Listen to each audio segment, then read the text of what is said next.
All right, Dan, we'll see you then. Thanks. Western Mass News is getting answers after several parents from Springfield International Charter School contacted our newsroom about a theft during a recent football game. Western Mass News reporter Addie Patterson joins us in studio after hearing from the school where the incident took place. Addie? That's right, Amanda. We had several concerned parents reaching out to us following the last Friday's football game between Springfield International Charter and Frontier Regional School.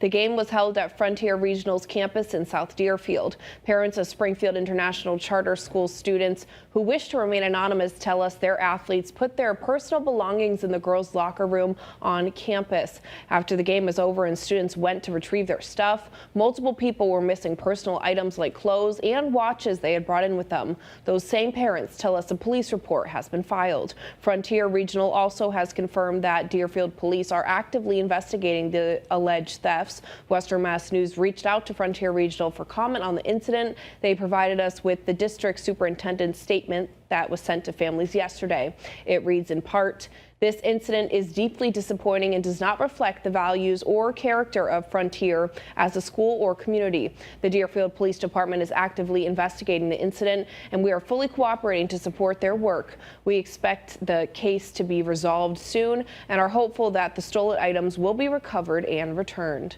Frontier also says they're reviewing their own procedures to ensure stronger security measures at future events. Western Mass News did reach out to the Deerfield Police Department for more information on this incident and their investigation, but at this time we have not yet heard back. Reporting in studio, Addie Patterson, Western Mass News.